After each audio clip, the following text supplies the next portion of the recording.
Yes, yes, yes. Hello again, you're listening to the Palmetto Pod. This show is dedicated to bringing you the what's happening in Soda City and the surrounding areas. Positive vibe environment covering business, artists, events, causes that are going on in our neck of the woods. I'm Nick Clyburn, alongside me, the one and only Mr. Barry Hicks.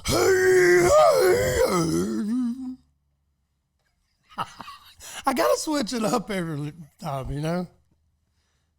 I want you to comment below how much you like that. Look at this Flair shirt, though. On another note, this is Flair-tastic. This is literally, when I say I'm wearing Flair, It's Ric Flair. It's Ric Flair. A Ric Flair shirt. All over it. Woo! Best thing going today, baby. I thought that was about to be done in the microphone real hardcore. Woo! So what's been going on, man? It's been busy.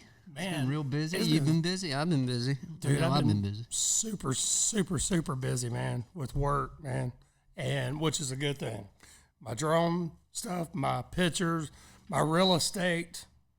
Matter of fact, me and you were doing a deal together. Another VA loan. Yeah, VA loan, buddy. VA loan. It's Jay and Lane Gower. Man, our buddy's about to be deployed here in a couple weeks. Gonna miss that guy. Such a just sweet guy, and he's going over to Syria. And I used to play with him in the church band. Him and Lane, actually, his wife. They've got a 9-month-old, and Lane's pregnant, and got a baby due in November 2nd. Reason I know that is because I told him to hold off 8 more days, where it'd be on my birthday and the Marine Corps birthday, November 10th. We're excited for him. It's always nice to help a veteran out. Yeah, man. So we're gonna this is kind of a special show this week. We're gonna bring on somebody that just moved me this morning at I'm a member of Lexington Rotary Club, and we had a speaker today by the name of Jen Thompson, and Jen is the Chief Executive Officer for Lighthouse for Life. We'll get a little bit more into that later on, but it's a little bit of a call to action, and at the very least, this is going to be about awareness in our community. I was really surprised when Nick told me about what it was and the whole situation, because it's deep. I'm one of these that I wanted to be a homicide detective, believe it or not, growing up. So I watch Discovery ID channel all the time, and anything homicide or like kidnap, stuff like that, I'm really into where a lot of times when people are kidnapped, they think that they're missing, they're murdered, but a lot of times they can actually be taken and they're out there, and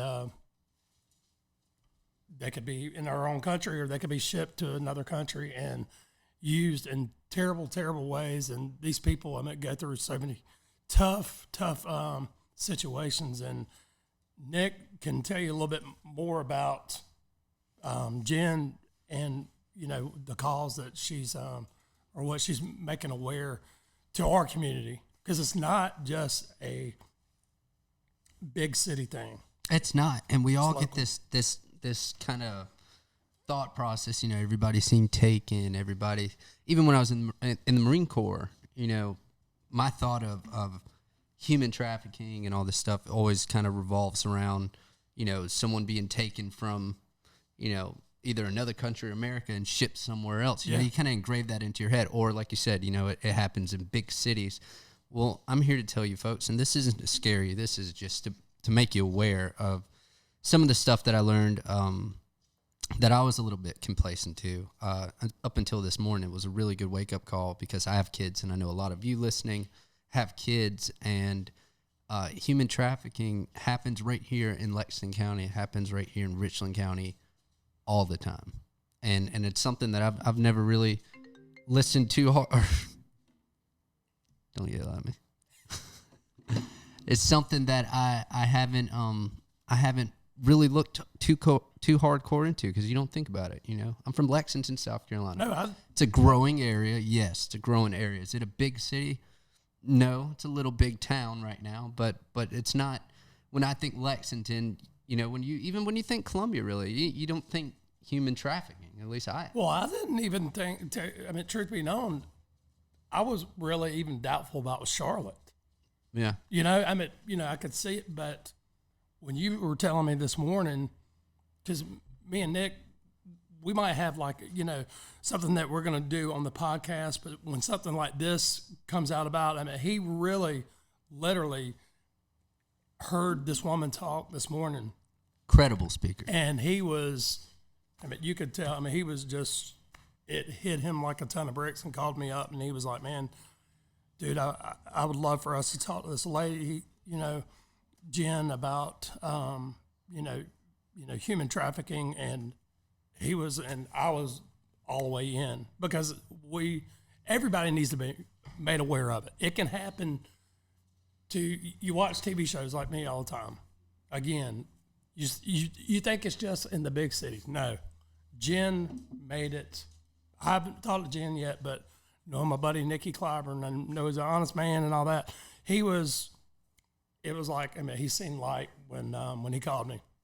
And it was so incredibly inspiring, man. Sitting here listening to the stuff that's happened literally in our backyard. And, we also get the stereotype too that this is happening in some, cracked out motel next to the airport. But truth be told, a lot of this stuff is happening residentially in houses and mid-level neighborhoods. So like in neighborhoods, regular mixed economy neighborhoods where people are purchasing houses and they're working humans out of those houses right next door to us. Some of these stories that I heard today are from schools or zones that I grew up right next to. So I just want to pay it forward and push this information that I feel like is just outrageously valuable, and I feel like everybody should truly be aware and listen to what Jen Thompson has to say, because I think that it's something that everybody needs to hear. Like I said, I was in the military for a long time, and complacency sets in for everybody. But when I think my hometown, I don't think that. So the fact that I got those statistics today, and I heard some of the stories, testimonials that she had brought through video from people that were from Lexington, South Carolina, it just really pulled on my heartstrings. So I really want to push this message out, and if it enlightens and makes one person aware, this whole podcast was worth it. So absolutely. Let's jump into it, man. It is time to talk a little bit of music. Not too much music. There's a couple things going on this week. So let's jump Before I forget, my buddies, man, because, this isn't about, hey, it's my music style. I'm not going to tell about this. No, man, this is about the community. Show the love for everybody. No doubt. But, Nicky Clyburn, he's a little bit country. I'm a little bit rock and roll. I'm a lot of bit rock and roll too. No, I'm just playing. But my buddies, man, I got some good buddies of mine, Jay Crosby, man, and that's his band Gruiser's playing, and Gruiser is a in-your-face rock metal band, and Jay Crosby's an incredible drummer, good friend, and they're going to be rocking out this Saturday at New Brooklyn Tavern. So before I forget, sorry, you hear sirens in the I hear background. It's windy and getting nasty here in Soda City. So yeah, man. But yeah, I'm sorry. Barry's one of those squirrel, but if it's in my head, I have to get it out right. Just got to get it out, the old skull there. Yeah. Where's that little button that we start off with? Where are we at? Ha. So let's just start with tomorrow, y'all. Friday, June 21st, Steel Hand Brewing, 6 p.m. to 11 p.m. They're calling it the Open Container Bar. What is that? I'm guessing you can bring your own cup and they fill it. That's what it sounds like to me. Yeah, it sounds like it to me, too. So bring a big cup. The bar doors will officially be serving beer this Friday. Like I said, that starts at 6 p.m. Plus, there's going to be music and a cookout, which I'm pretty sure if there's a cookout at Steel Hands, it's probably on the house. I hope so. It needs to be on the house. So y'all go check that out to get a sense. So let's run on to the White Mule. It presents Craven Mellon with Brent Lundy. And that show starts at 11 p.m. It's going to go till midnight, so go check that out. And one thing that I'm really excited about, and I'm going to try to get out there if I don't end up in Charleston this weekend. It seems like a Charleston weekend, but if I do happen to stay, I'm going to go check out the Vintage Market Days, Columbia Metro. They're doing at the fairgrounds. So I got a little description here of what the Vintage Market Days is. It says it's an upscale vintage and vintage-inspired indoor-outdoor marketing featuring original art, antiques clothing, jewelry, handmade treasures, home decor, outdoor furnishing, consumable yummies, so something good to eat, right? Seasonal planting, vintage goods, or vintage home goods, live music, and food trucks, which I always love. Food trucks at the fairgrounds always a good time. It's worth going to it. Now, make sure you bring about $5 cash because I know that you're going to need a little bit of parking. Oh, yeah. They're going to get you for parking. They're going to get you. But that's okay because that seems like a really cool time. And a vintage market's probably got a lot of cool stuff in it. So. Oh, absolutely. Saturday, June 22nd, this is free to all ages up until 9 p.m. where it turns into $5.21 at the door. The Tin Roof presents Roof Stock with music from Trippin' Over Bricks, the Yarville Brothers, Mackenzie Butler Band, and the Southern City Band. Y'all go check that out. And moving back over also on Saturday to the White Mule, regional acts, Rare Creatures with the Dead Swells. Love the Dead Swells. Those doors are at 8:30. And the show starts at 9:30. Tickets are $10. So y'all be sure to go check that out if you would. Mm-hmm. As I say before, but I feel like I have to reiterate this because though this is about this whole podcast is about community. Okay, what Barry and I do, we're in the mortgage and real estate industries. So as some of you know, I am a mortgage loan officer for Guild Mortgage. I love putting families into homes. If you know anybody or you are looking to get pre-approved for a home loan or you're just looking to see what's possible right now where you stand for the future, please give me a call. Give Barry a call. This is what I like to do. I'm really good at it. He's really great at it. Give us a call. We're going to put a link below this podcast where you can link up with us if you're looking to get a home loan. Love to help you out. Okay? Absolutely. It is time. It is time. It is time. Birthdays! Happy birthdays. Happy birthday. We're going to run from today until the end of the weekend. Happy birthday to Susan. Miss you. Susan, miss you. Thought you were saying like, nope. Susan, I miss you. Nope. Susan, miss you. Miss you. Happy birthday. Happy birthday, Susan. Jay posting over at Guild. Jay, you're the man. Happy birthday. Chris Dunn, Marine. Thank you. Happy birthday. Fellow Rotarian Robert Shirley, happy birthday. Fellow Marine Noe Valavinos, happy birthday, brother. Fellow Rotarian Brandon Caldwell, happy birthday. Nick Mahelski, Allie Steele, and Mr. Ben Sinclair, happy birthday. Man, mine is here goes my birthday list. Sable Cantor, we closed a house on December 31st. Thank you for choosing me to sell your home.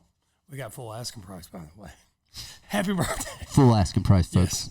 Joni Kester, happy birthday. A.C. Branham, happy birthday. Kimberly Massadulio, happy birthday. Happy birthday. Jamie Story, happy birthday. James Davis, happy birthday. And, man, I got a ton from yesterday, but we're going from, he said, till tomorrow. Okay. So Lisa Addy, she works for me at Exit. Happy birthday. Pete Killius, happy birthday. Rhonda McLemore Griffin, happy birthday. Josh McGill, a fellow musician, happy birthday, brother.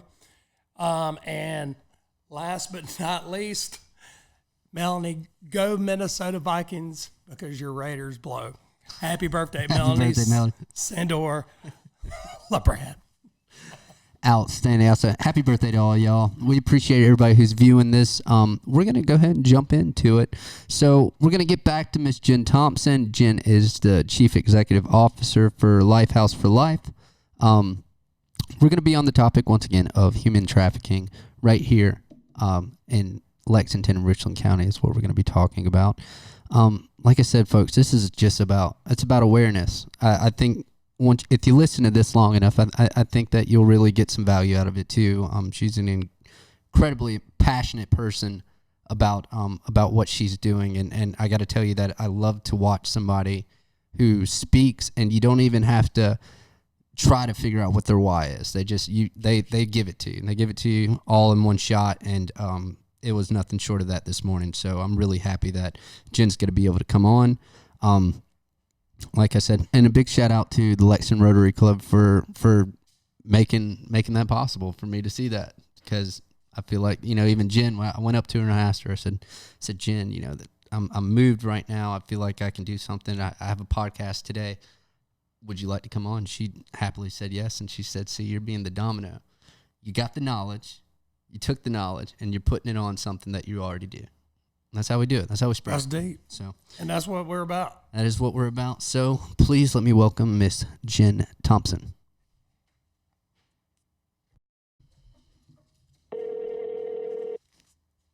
Hey, Nick. Hey, Jen, how you doing? You're here with me well. and Barry Hicks here. Hey, Jen. Oh, good evening, Barry. How are you? Doing well, thank you. Thank you so much for coming on the podcast.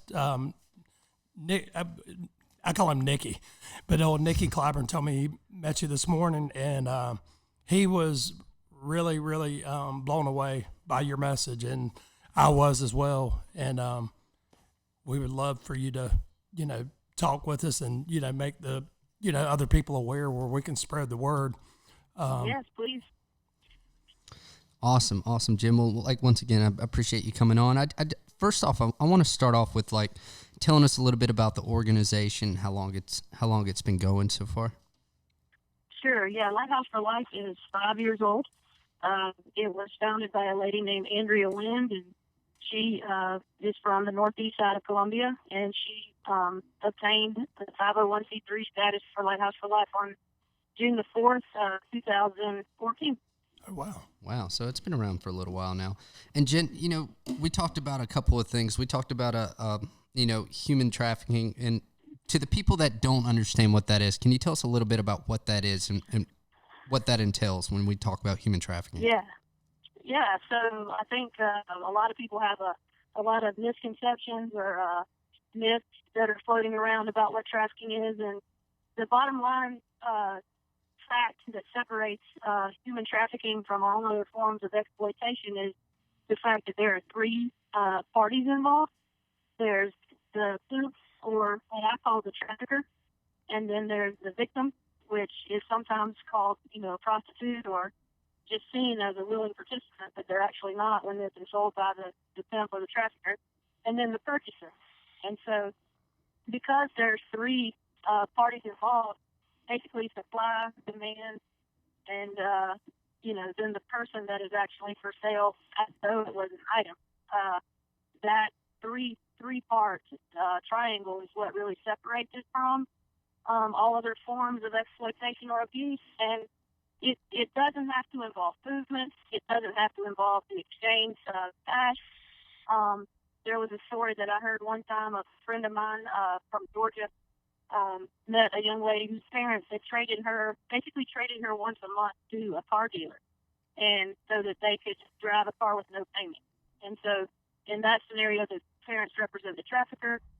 For the pimp, the trafficker, the purchaser is represented by the car dealer, and unfortunately the commodity was the young lady, and what was exchanged of value was driving the car with no payment, and there was no movement.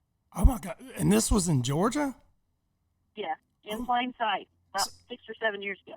Wow. See, and that's something when Nick, after he heard you, speak this morning, and he called me up, I literally was blown away that this kind of stuff was happening around here locally. I thought it was more big cities, but, yeah. trafficking is just wherever people are, you're going to have trafficking, basically. Yeah, I mean, that is so crazy. And so in that particular situation, it was the parents that you Yeah. said, God, that's Yeah, kidnapping hardly ever happens. It does happen sometimes. They call it a guerrilla pimp. It is someone who forcefully, kind of as a stranger, like at gunpoint or at a knife or with a car following you and forcing you to get in the car. Like kidnapping does happen, but most of the time, traffickers are they have either they're a family member or they come in and position themselves in your life as a significant other or a mentor or a friend, or they might position themselves in your life like a boss, like offering a job and then manipulating you and winding up, exploiting your labor. Jen, I'm still just blown away. What made me really want to pull you on the show, not only are you talking about a great organization right now that you're part of, something really big, something bigger than everybody else, but what really drove me was our talk about just the local. Like I told you earlier, I was in the Marines. I've done plenty of briefs about human trafficking, but even me, I have this kind of this setup in my head at that kind of like you said this morning, we talk about them being shipped overseas or being lost that way because of social media and movies and all these things, but it's happening right here. We talked about how they're taking up, these traffickers. A lot of these people, some of these people are living right next to us. They really are. The story that inspired the founding of Lighthouse for Life occurred in Blackwood, South Carolina, between 2010 and 2012. And in that scenario, a 15-year-old young lady from a well-to-do family with two, her birth parents were still married. She lived in a gated community. She was smart. She was active in her high school. The kind of girl, if you open the yearbook, you'd see her.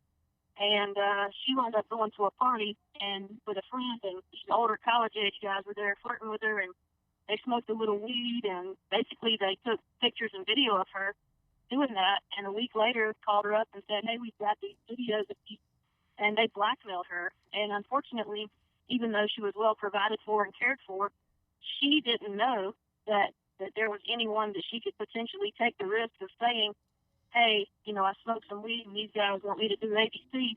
She was too afraid or too ashamed or too guilty or who knows, what she was feeling. But when you're a teenager, everything is, worse than it really is because your frontal lobe isn't finished developing. And so she went to meet these guys to try to take care of it herself, and they wound up raping her and videoing that. And she actually lived at home and went to school and tried to do life while being trafficked. wow. That's what I'm saying. How wild is Yeah. that? I know. It's very wild. I'm sitting here. I'm blown away. Right. And Nick was telling me about how it's like in regular neighborhoods. Yeah. I was thinking, because I was telling him I love the Discovery ID channel, and I watch all those shows, and to where most of the time you see it, it's like these just bad neighborhoods or just slum houses and stuff like that, but to where to think is professionals, Right. doctors, or attorneys, And she brought that up too. Yeah. Like the actual the purchasers. The guy who owns the Patriots, he got caught paying for sex, and they laughed it off because he was 77. Yeah, and shows you right there. Yeah, being a perv doesn't discriminate. No, it doesn't. Oh no, not at all. Officers, lawyers, teachers, whoever, you name it.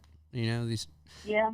Jen, can you tell us a little bit statistic wise, like about like what's going on within Lexington and Richland specifically now? Do you have any kind of numbers of the last year or so? Yeah. The Attorney General's office puts out a year-end report, Okay. and they put it out every January. And so the report that they launched this past January really speaks to 2017 because in 2018, some court cases were still pending from 2017. So the most accurate numbers we have on a collective year for South Carolina is 2017, and the top 5 counties that had the most cases identified were Richland was number one. I don't remember the order of the other four, but it included Glenville, Charleston, Beaufort, and Horry counties. Mm-hmm. And the amount of cases that Richland had that put them in number one was 25 cases. And the statistics were that there was about 123 or 127 cases made, across the state. Really? And, of 198 people rescued from trafficking that year, and 25% of those were male. Wow. 25% were male out of the 198. Yep. That's wild. That holds steady with the national average of 20%. Wow. So, Jen, what advice do you have for our listeners? What advice do you have for our parents out there that are listening to this right now? What would be the best way? Yeah. Well, I think that I'd like to speak to anybody, regardless if they're a parent or not, because this doesn't just happen to children. There are people that are living as professionals in their 30s and 40s, and a tragedy happens, and they find themselves homeless or alone or with an illness and on the street and taken advantage of, or fall prey to someone who comes around acting like Prince Charming or a new best friend or the mom you never had, So there's not an age, like the oldest person I've ever spoken to in our state was 66 being trafficked. And so I'd like to just speak to everyone and with the idea of connection and the idea of making sure that you've got at least one person in your life where you have established a relationship with them, where if they find themselves infected, if they find themselves being blackmailed, if they find themselves at the hands of someone who's starting to demonstrate violence or isolation, or get them addicted to drugs, or has videos of them, having sex, or anything that they might hold over you, we need to posture ourselves in such a way that we are the type of person that someone can come to and say, hey, yes, I've made a mistake, or yes, bad things have happened to a person, like my family being threatened, whatever the scenario may be. And we need to connect in such a way where somebody can be willing to take the risk of asking for help, and that we won't judge them and blame them and still believe them, and we'll help them. A scenario happened in this county this past school year where a 15-year-old young lady was texting back and forth with an 18-year-old young man, and they basically thought that they were, basically he was saying, we're in a relationship sort of, and they wound up sending naked pictures back and forth, and he tried to blackmail her with the naked pictures and say, I want to be with you. I don't want to just see your picture. I want to be with you. And she said no. And he threatened her with force and harm and violence. And she was brave enough to go to a trusted adult and say, hey, trusted adult, I've sent naked pictures to this boy, and he's trying to blackmail me with them. And turns out that he wasn't a child. He was a 25-year-old male with a cell phone full of naked pictures of other females. But can you imagine the rapport that was established by the adult in the school system that laid such a foundation that this 15-year-old knew that they could go to this adult and say, yes, I have made a choice that wasn't the best choice. I've seen inappropriate pictures of myself to someone, and yet still take the risk of revealing that to this adult, and the adult acting in such a way where they don't blame or shame, because the child obviously already knew she had made a mistake, and all they did was affirm her and say, well, I'm on your side and I want to help. That's wild. Yeah, no, I'm glad. I'm glad that that we're doing this today, because seriously, there's children, there's adults out there that feel like they're stuck and they're in a dark place, and and to where there's always someone to come to, always to talk to. It happens in churches, it happens in schools, it happens in community. It's everywhere. It's just not. It really is. Yeah, and for you to come out with your message that these people getting blackmailed and stuff like that.